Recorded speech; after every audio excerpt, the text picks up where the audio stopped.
and hand it over to Jenna.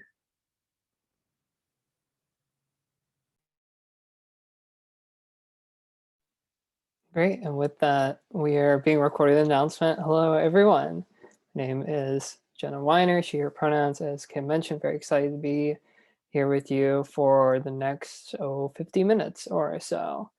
So yeah, in the next little bit, we'll be talking about trans athletes in general, talking about some of the people, some of the names that folks may know, folks that may not know, some of the policies, some of the progress that we've seen, but also quite a bit of pushback that we have also seen. Um, and also in general, talking about trans athletes, about why are people so concerned about trans athletes? What's the reality? What are the myths? Why do trans athletes keep getting talked about? And I say that as a trans athlete who is talking. And so, as mentioned, I'm a trans athlete. I have played sports most of my life, starting with soccer growing up, and then I did cross country and track in high school. And then I moved as I went into college to play more ultimate frisbee. So in the picture on the right, that's me in an ultimate frisbee game. You can see there's a lack of masks or neckies. So this is from a few years ago now. But I've been involved in ultimate for almost a decade now. And then on the left are some more recent pictures from playing disc golf, which is more amenable to being played in the middle of a pandemic than is ultimate frisbee. Because in ultimate frisbee, you can see in the picture, there's person-to-person marking, there's close contact. Disc golf, you're more on your own, less shared contact, shared materials. So for me, my story, my experience of being a trans athlete, well, as I said, athlete for most of my life. And then I actually started transitioning about 5 years ago now when I was planning to attend graduate school at the University of Nevada, Reno, as mentioned. 2 weeks before I moved to Reno, I put all the pieces together and realized I was trans. So it was a lot of change at once. New place, new people, whole new experience, and a whole new me, as it turned out. And when I got to Reno, I wanted to find some sort of community, especially as I was figuring out this big internal thing. And I found the Ultimate Frisbee community. And I had played in my undergraduate and had continued playing, wanted to continue to play in graduate school. And so found a really welcoming community in Reno as I started transition. And as I started to transition and play Ultimate at the same time, the thought was, okay, what does it mean to be a trans athlete? To be a trans ultimate frisbee player, and looking at the policies that the national governing body USA Ultimate had at that time back in 2016, 2017. It was a little bit unclear depending on the eligibility rules and what what I was able to do and what I was not able to do, because I was trying to play in the college division as a grad student because I had some eligibility left, and so I was navigating this. Um, Part of the reason, a chunk of the reason why I'm here at this time actually got kickstarted back in March of 2017 when I wrote an article about my experience as a trans athlete in Ultimate. I got really good reception, and that told me that this was a really important topic to talk about. And a few years later, I've done a TEDx talk, I've done podcasts and writing, and this has sort of become my thing to talk about trans athletes, to talk about my experience as a trans athlete in the world, and to help educate people about the truths and realities, truths and myths, and the actual reality of trans athletes in the world. And I say that I am speaking for myself as a trans athlete, but I am obviously not the only trans athlete in the world. There have actually been quite a few trans athletes that, again, some of these names folks may know, some of them they may not know. So I'm going to start in my upper left with Chris Mosier. Um, he has been a constant activist and advocate for trans athletes and trans inclusion, partially stemming from his qualification for Team USA back in 2015, early 2016, which raised the question of would he be eligible as a transgender man to compete on Team USA per the International Olympic Committee rules, per the World Track and Field Association rules. And so this actually prompted the discussion at the IOC and the under reevaluation of policy. And so in 2016, ahead of the Rio, that was in 2016, feels like forever ago now, Olympics, um, the IOC changed their policy to, they had previously required folks to have gone what we call bottom surgery, or gender confirmation surgery, in order to compete. But since 2016, only certain levels of hormones, there have been rules about hormones in place for trans athlete participation in the Olympics. So that's Chris Mosier, a duathlete, a triathlete, really big influence, and standout community member for trans athletes.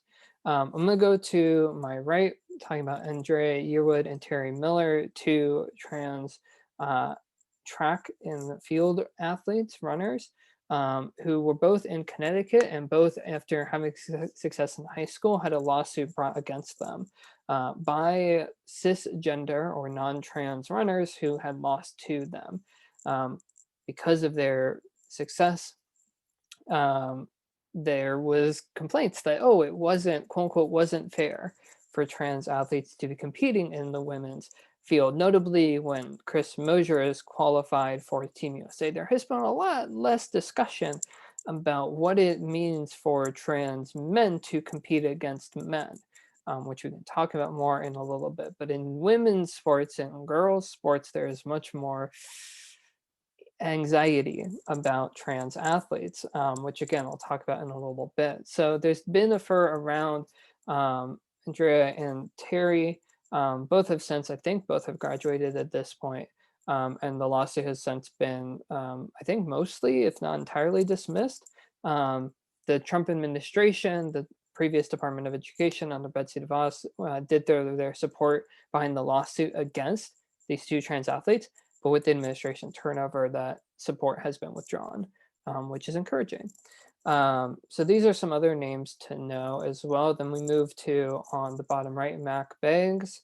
He's a trans wrestler, and he came under a lot of scrutiny because he was going to high school in Texas, and Texas law said that you had to compete as your sex assigned at birth.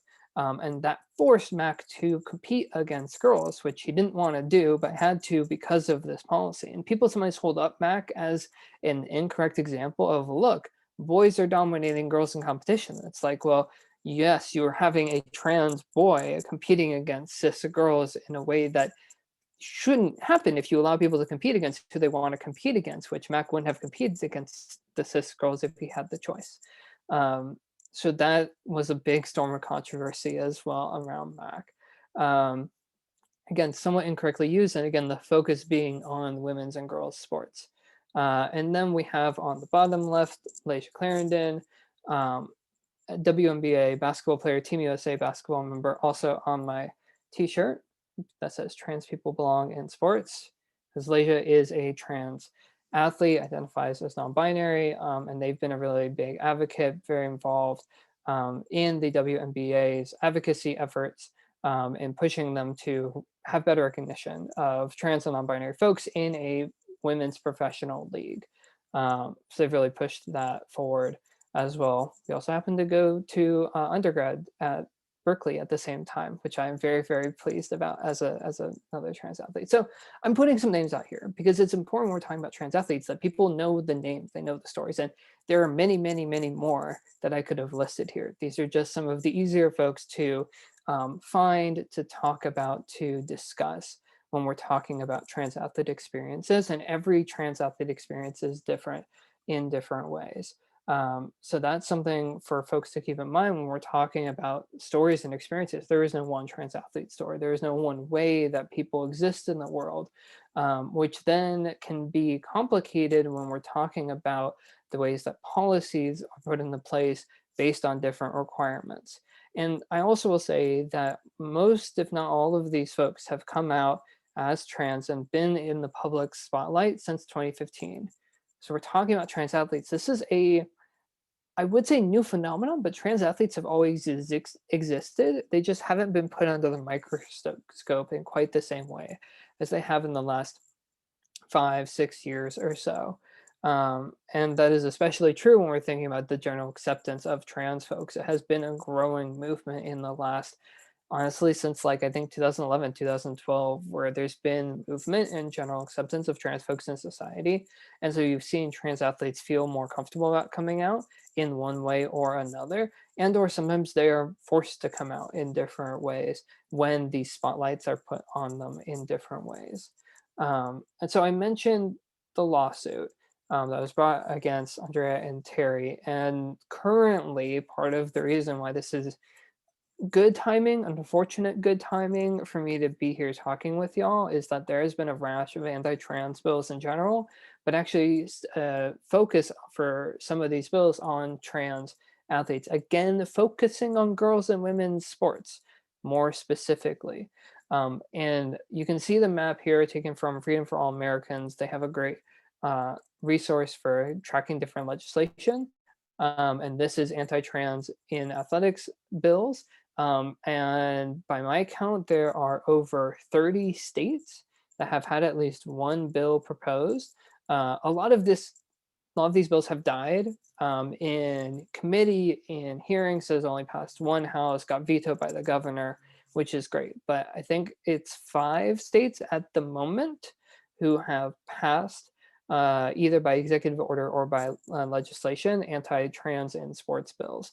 And even just today, I was seeing on my Twitter feed someone I know from Ultimate Frisbee was testifying in Wisconsin against a bill that was being proposed that was anti-trans in sports specifically.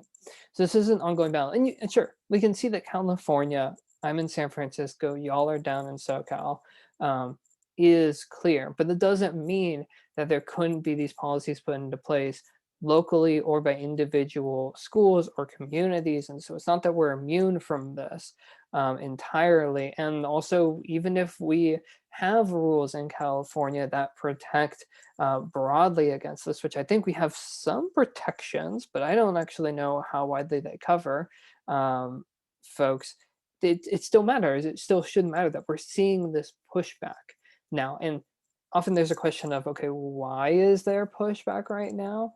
And part of this is because people are looking for an easy, or what they think is an easy win, easy way to stir up hate and discrimination of rallying cause for folks. And they say, oh, hey, the trans community, it's small, people don't understand it. Oh, these trans and sports things, we can make this a really big deal. We can, talk about identity politics in a way that's going to be bad for the other side. As when we're talking about the pushback that we are seeing and we have continued to see as folks have come out, as trans athletes have found success, it's important to recognize that this is an ongoing matter and that it's not for reasons that are real. It's for reasons that are purely for hate and not actually rooted in any sort of reality. Um, so these are important things to think about as well. And again, notably, we're talking about oftentimes when we hear about trans athletes, you hear about the trans athletes that are successful. There's a sort of a little quip that you only hear about a trans athlete when they win, and when they lose, then nobody hears about them ever. So I sometimes feel like I'm doing a good service for trans athletes as someone who doesn't win consistently but wins on occasion, because then it's like, oh, hey, trans athletes, especially trans women like myself, don't just go into women's sports and dominate. So everyone who sees me play and then sees me lose, it's like, oh, hey, this validates the fact that trans people aren't just dominating sports. As much as I would like to win more, hey, got to take one for the cause sometimes, right? So this is some of the pushback we're seeing. And okay, with the pushback, with the focus, why is the focus mostly on women's sports? I've sort of been hinting about it. And the reason is testosterone. On the left in the picture, there is a book that I recommend folks check out by Rebecca M., Jordan Young, and Katrina Karkazis about the myths of testosterone. Includes a chapter on sports. So if folks are interested in checking that out, I highly recommend it. So testosterone, we're talking about hormones here. We have to talk about hormones. And I am not a medical expert. You heard that my degree is in communication studies, but from being a trans athlete, from being someone who's talked and written and thought about a lot about this, I at least have some understanding of what this is.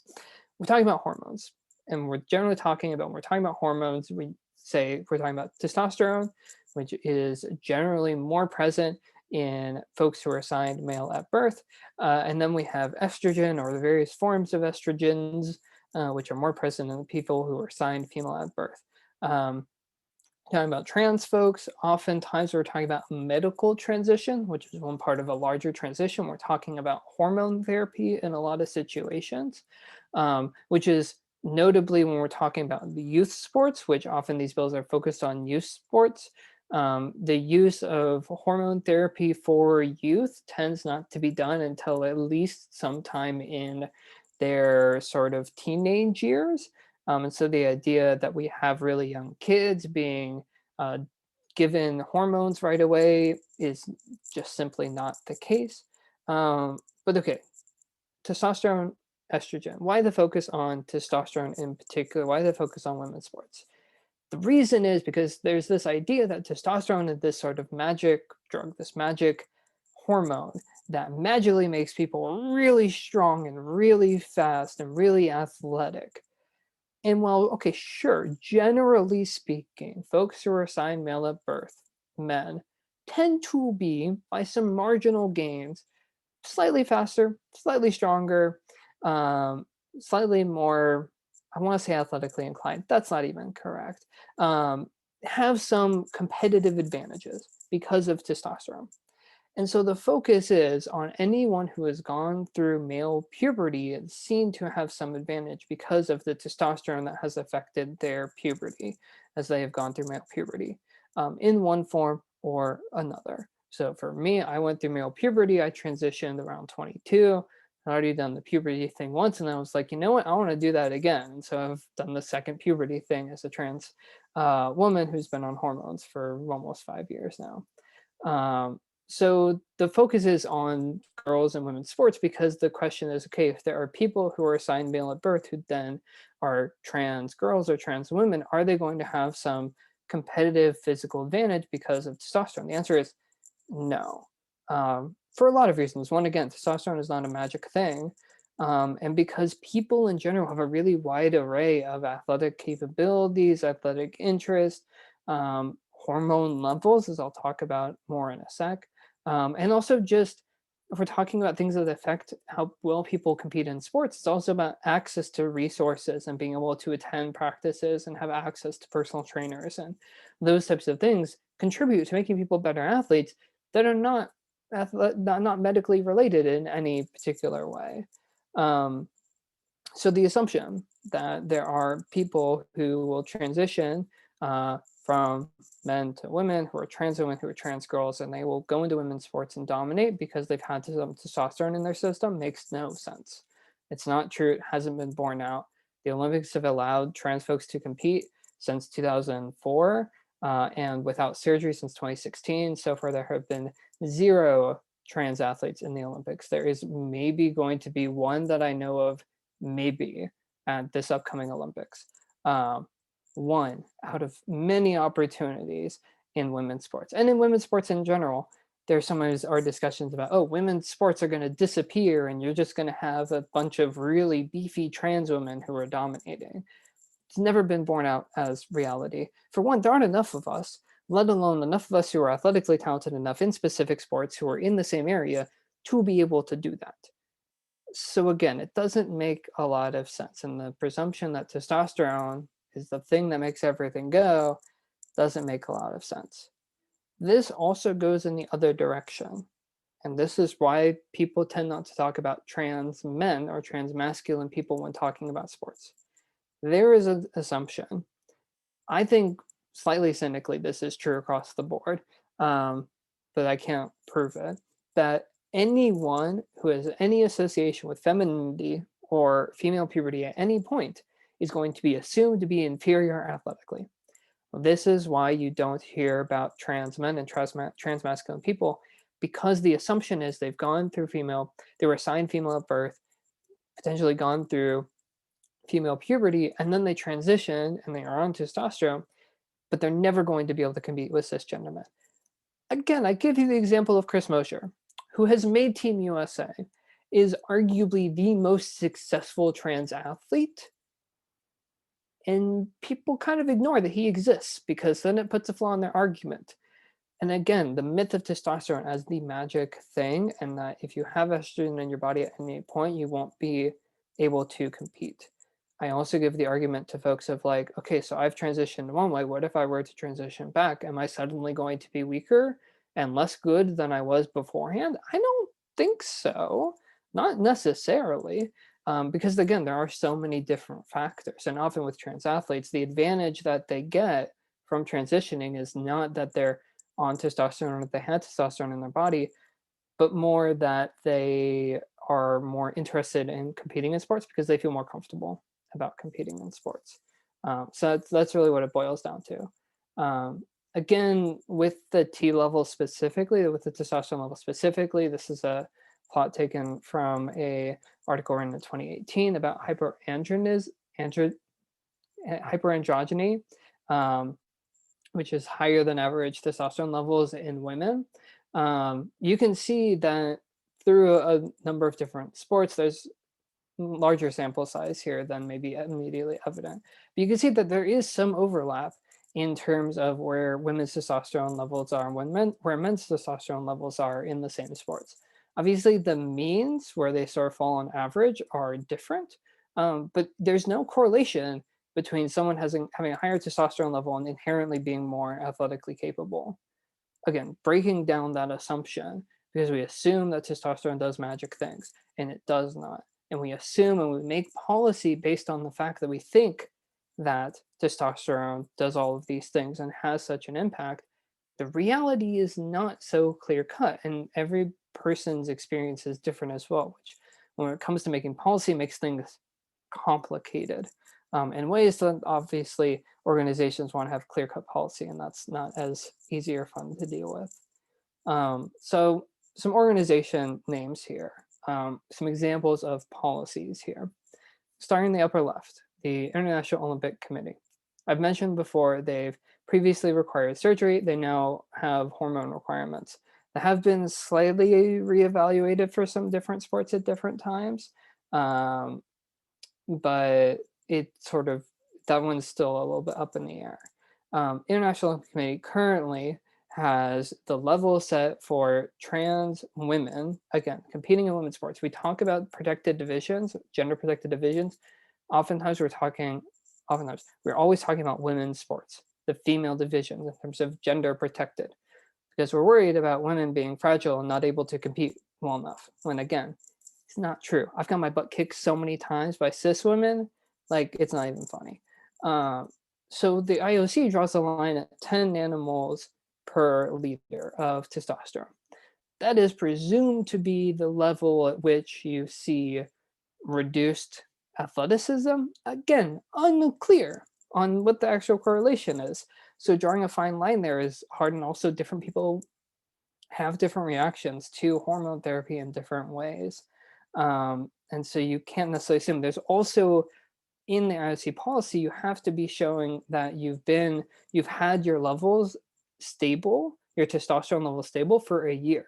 Because there is an assumption, again, based on like one or two studies, that over the course of a year, it takes a year for the effects of hormone blockers for trans women to take effect.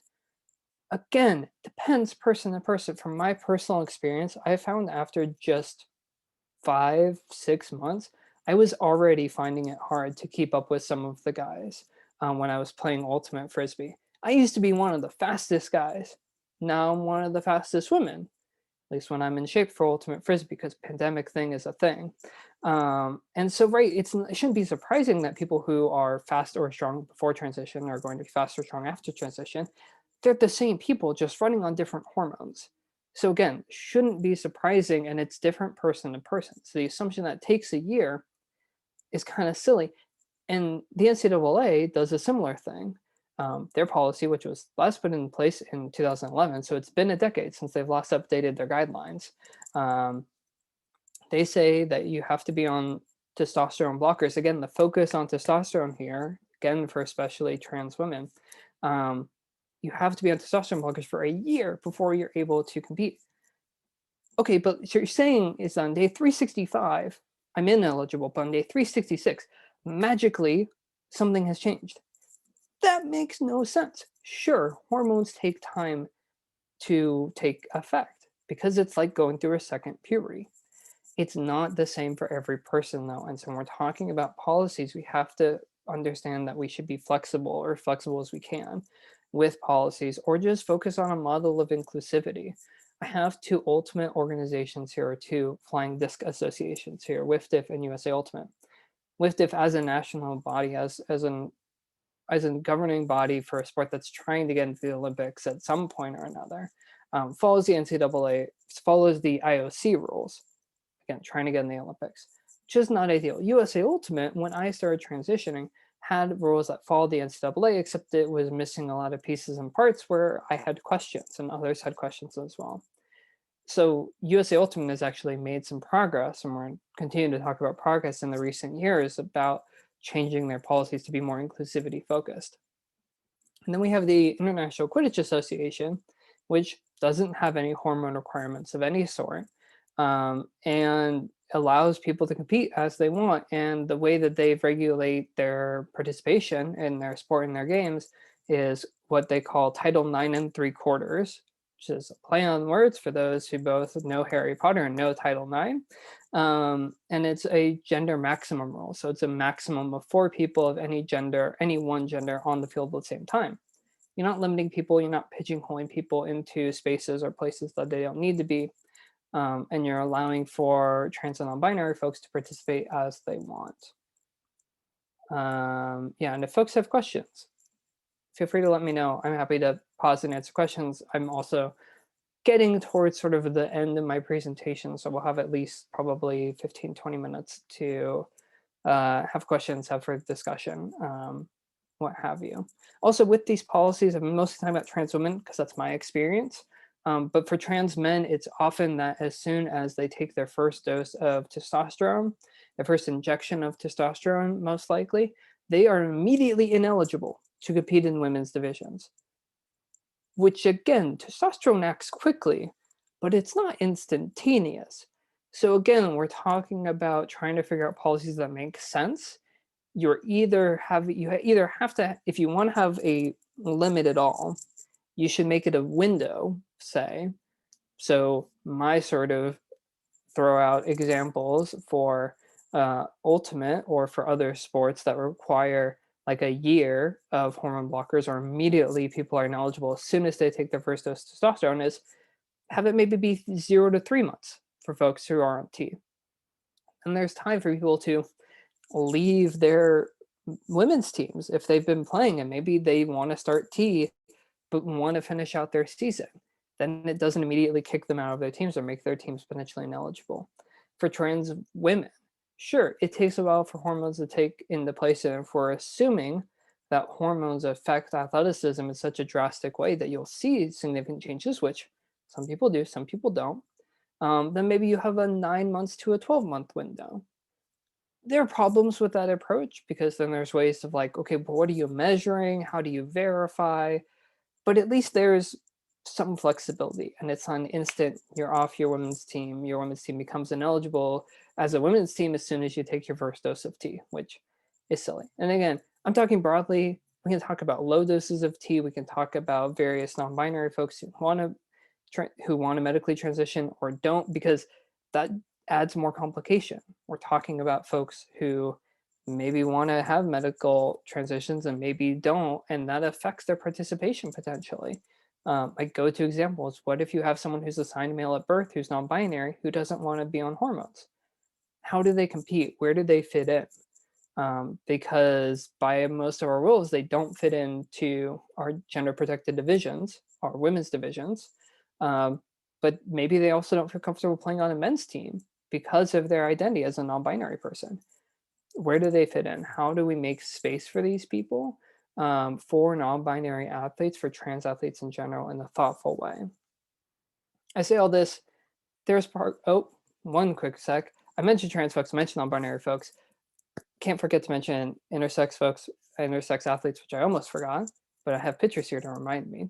Caster Semenya, Duty Chand are two examples. Again, both track and field athletes. Um, they both have, at least from what I have read and understood, they both have higher than average testosterone levels. Um, Again, they've both been successful. Also, notably, they are also both women of color. And if we talk about folks who come under scrutiny for their testosterone levels, if we're talking about trans and non-binary folks who come under more scrutiny, it tends to be Black and brown folks. Because if we're talking about trans issues, we have to also talk about white supremacy and how that also affects everything in the society that we live in. So again, I bring in the intersex folks here because they often face similar hurdles. Some of the policies are directly targeted at intersex athletes. In particular, Caster Semenya has faced time after time of different obstacles thrown her way in terms of allowing her to participate based on where her hormone levels are at. And some have even been so targeted that, oh, certain events in track and field have different requirements than others, which happen to be the events that Caster tends to compete in.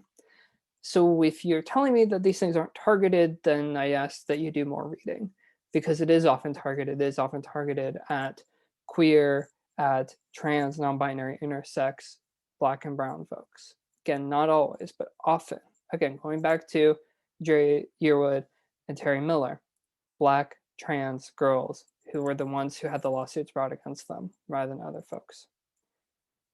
With all this being said, there is some progress being made. June Eastwood in the upper left is a trans runner who's competed in NCAA competition. Hooray. Again, you may not have heard her name.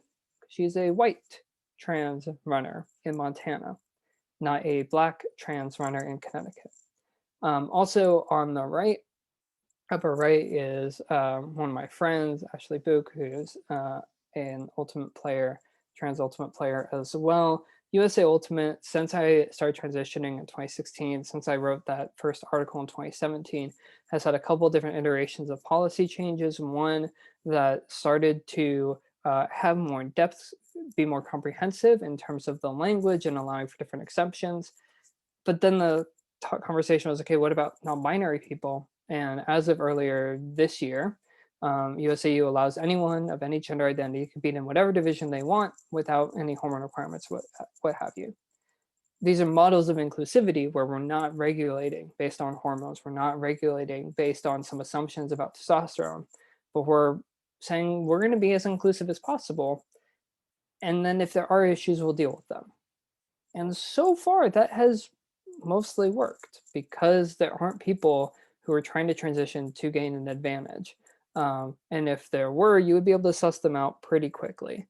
So again, if we move towards a model of inclusivity, then I think we have better outcomes in general than if we opt for exclusivity through hormone requirements or surgery requirements or what have you.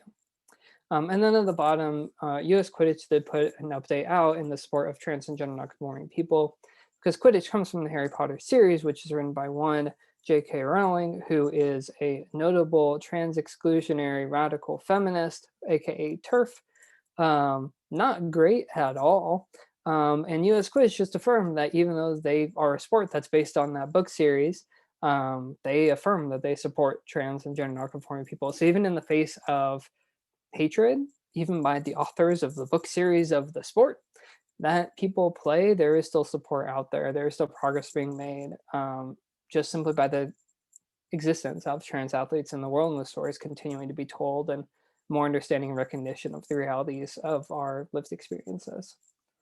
Some resources as I wrap up here: transathlete.com, Chris Mosier put this together, has policies, has terminology, has other resources that are focused on trans athletes. athleteally.com, might be athleteally.org, as now that I think about it, has resources for folks on general LGBTQI plus inclusion in sports. Lots of great information there, lots of great projects that the team at Athlete Ally is working on.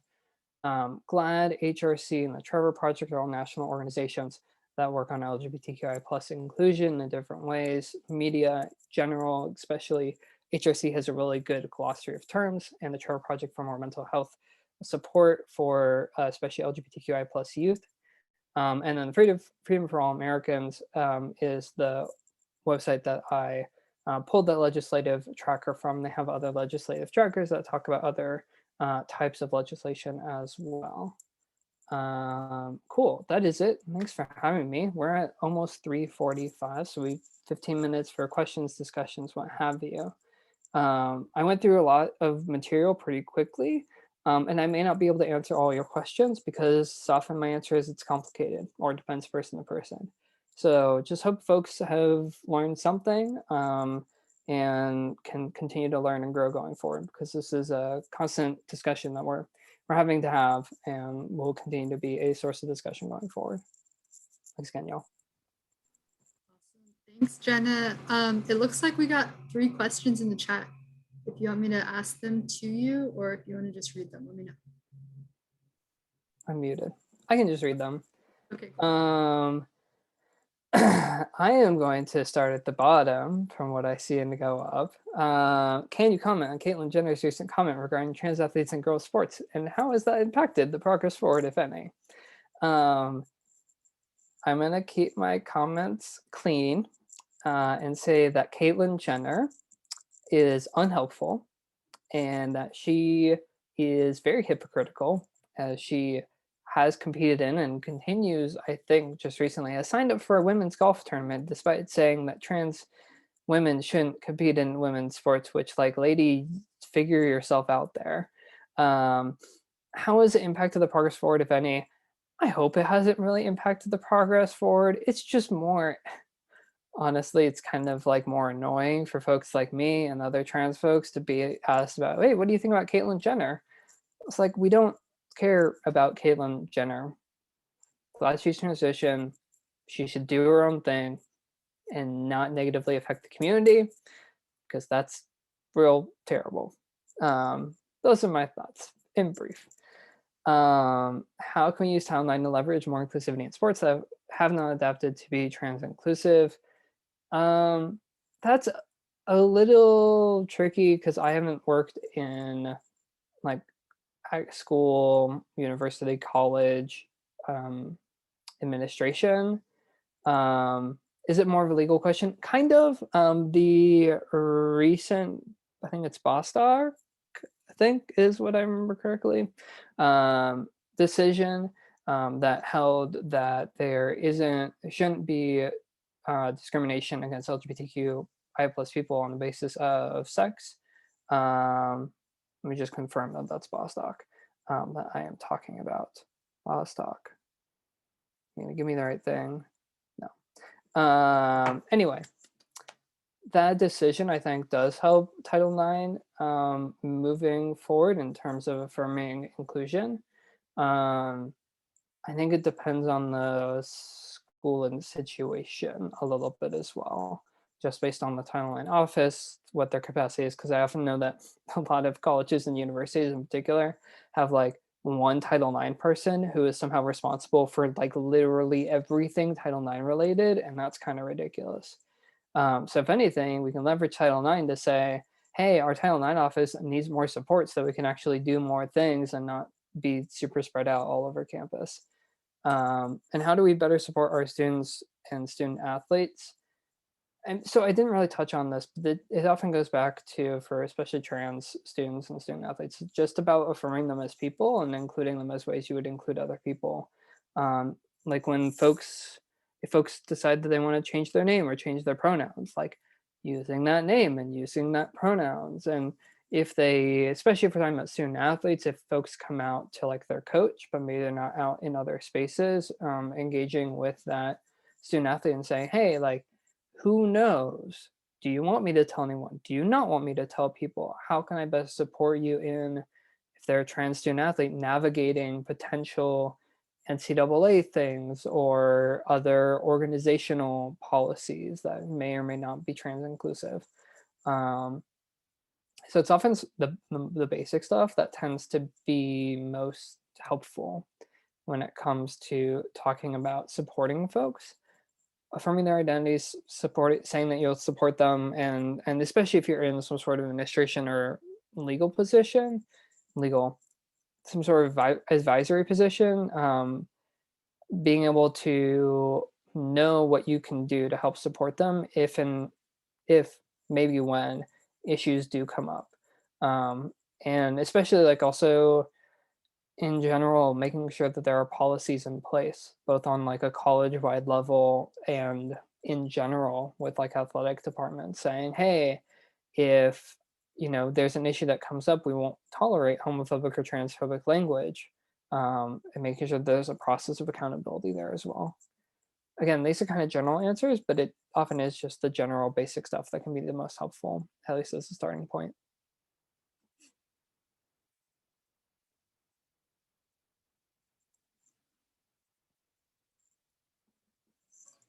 The questions.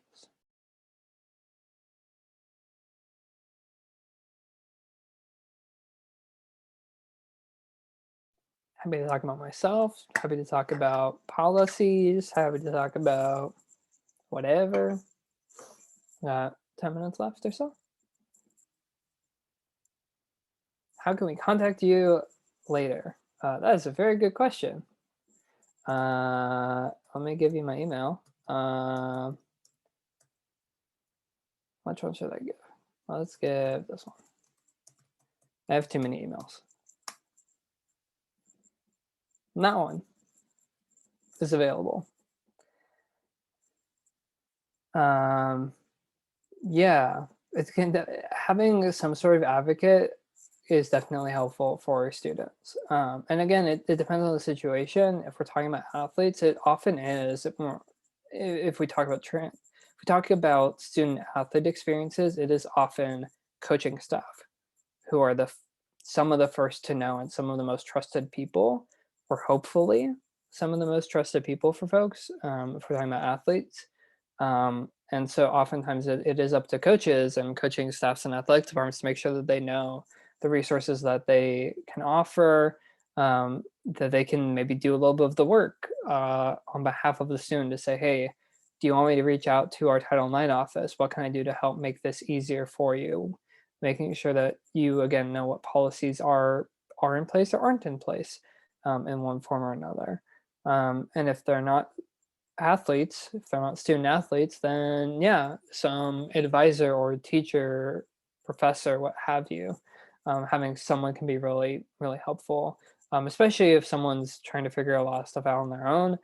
I know that when I was starting to transition in a new place at a new school, a lot of it was just sort of looking up resources, talking to different people, trying to figure out what I could, and took steps bit by bit based on who I knew and what different resources I could find. A little bit different since I was in a club sport, so there wasn't as much university information, which is why I focused more on talking about the sport or governing bodies in USA Ultimate, for example.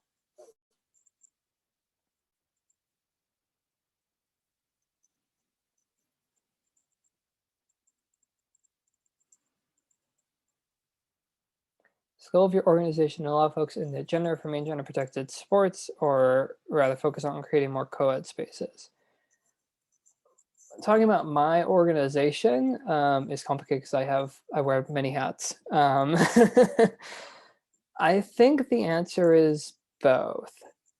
The difficulty is in I like the idea of co-ed spaces is nice, but the question is, how do you create inclusive co-ed spaces with language that represents that? So one of the hats that I wear is I sit on the board of directors for the Western Ultimate League, which is a pro ultimate frisbee league that's trying to get started up in the Western US, including a team in the LA area. If folks want to check out LA Astra, that's your local team. And so one of the topics that I've brought to our group and that we continue to talk about is who is included in our league, because the way that the league sort of started was it's going to be a women's pro league. Okay, well, as language has been growing and evolving, it was Women X, which tried to include trans and non-binary people under the women umbrella, but then you have issues with our trans women already included under women, And are we treating non-binary people as women, quote unquote, women light, which they're not women light. It's a different category, a different set of identities. So currently, the Western Ultimate League is a professional ultimate league for women and non-binary athletes. To which my next question to my board is, what about trans men?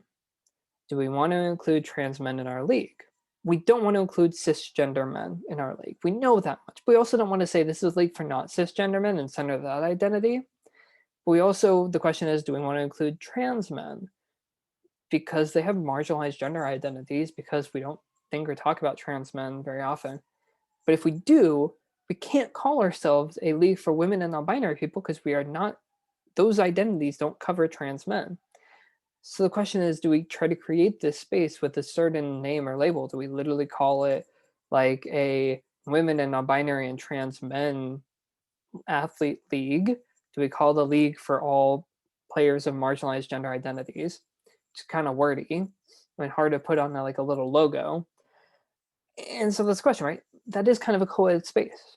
In the broadest definition of co-ed, where we're moving away from saying co-ed is men and women, but saying co-ed is a group of people of various gender identities. In that case, those spaces already kind of exist. We just don't label them like it.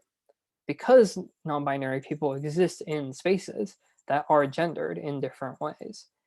And there's also the question of, okay, having some gendered spaces is not inherently bad, because it can offer, especially if we're talking again about women's sports have value in that they create spaces and places for women to have communities, and in spaces that are often, not always, but often safer to exist in than in spaces around men, cis men in particular, but men in general.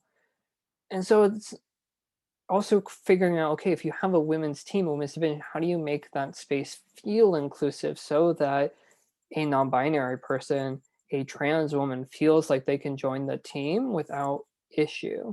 And that ends up coming down to culture and creating inclusive cultures and having discussions, understanding about what are the policies, but also just, would someone feel welcome? What are the conversations that we can have as a team, as an organization, to make sure that people feel welcome in different places and different sports in different ways? I'll take disc golf as an example. There's a mixed in disc golf. There's technically a mixed division and a female division, even though the mix is basically all men's. So the question is, if disc golf already has a mixed division, can't any non-binary people go play in the mixed division? Sure, but do you want to compete against men? What if they want to compete against women and they feel safer playing with women in disc golf? There's arguments to be made that we should kind of keep the female predictive divisions, but be more thoughtful about who is under that label or how we label our different divisions. So it's both, and it's complicated, as most of my answers are. As for the other question, I can't answer that because I'm not a Long Beach City College person. I can help with that, and maybe Linda and Dr. Hunter, maybe. I know, so I'm the advisor for Queer Space, one of our student clubs on campus, for LGBTQ plus students and allies. We were really active when we were on campus, but we haven't done much in this virtual environment. Linda, do you know of anyone else that we can kind of point them to?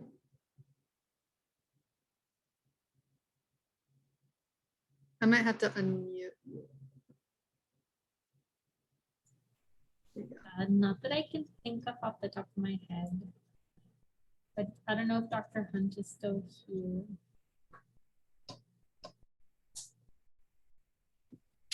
I'm still here. I can't think of any off the top of my head, but I'll give it some more thought.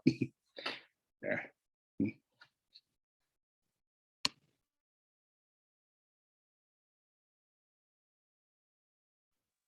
Any other questions from folks? Let me make sure that I have, oh God, there we go. Go Ultimate. Sure, hopefully Ultimate is starting to come back, so we'll see what happens. Again, my email for folks. Just really quickly for Marcy, if you do want to get involved on campus, right, because that is something that we need on campus, right? We need more students and folks on campus so that like we can create these spaces so that we can advocate for coordinators, for directors, and everything in between. So I'll be putting my name in the chat. So that way you know that your question will be answered and we can move forward. And how can we as a group, right, on campus, move forward in creating again spaces and positions so that our students, when they ask, we know who, right, and what, and everything in between again. So I'll put my email in the chat.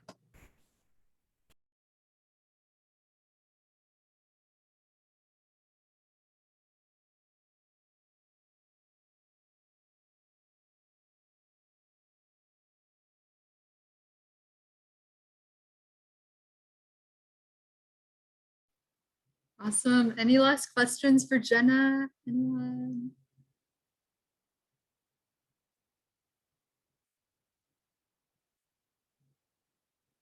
Not seeing anyone typing. So, oh, what's your favorite achievement so far? This is a good question. This is a tough question. I'm gonna give two answers. One is the more expected answer, and then one is my longer answer, which I'll leave folks with. The first answer is favorite achievement.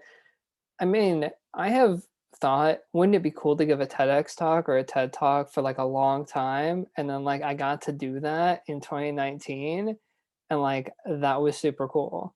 Like there were literally 2,000 people in the Reno Convention Center that were there, like biggest crowd I've ever talked to, and I've talked to some pretty big groups. The other favorite achievement is like, this is more nostalgic me. I'm coming up. Last weekend was 5 years since I put all the pieces together because I have that exact date in my mind for when I realized I was trans. And at the end of June is 5 years of hormone therapy. Where I started, where I am at now is ridiculous, is amazing. I am so grateful for it. I wouldn't trade it for anything. So some people ask, oh, would you want to be cis? Maybe, but only for like some things. It's more of like being trans actually has given me so many opportunities and experiences that I wouldn't have gotten otherwise, and I wouldn't trade that for anything. So that's my greatest achievement. It's just being where I am now and doing what I've done in the last 5 years. Thanks again, y'all. Appreciate you being here.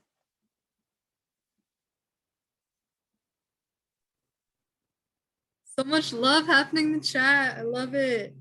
Yeah, I want to just echo what everyone is sharing. Thank you so much for being here with us today and just sharing yourself, really. We appreciate it a lot. So Jenna's email is in the chat if folks want to reach out to her later, have other lingering questions. But thank you all for being here today. We really appreciate it. And hope to see you at our other Pride Month events next week and tomorrow. So, or sorry, Friday. Yeah. So see you all later.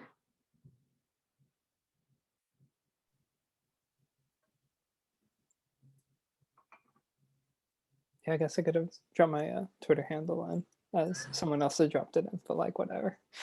I'm easy enough to find. You literally type in my name and Yeah. things show up. I'm not worried.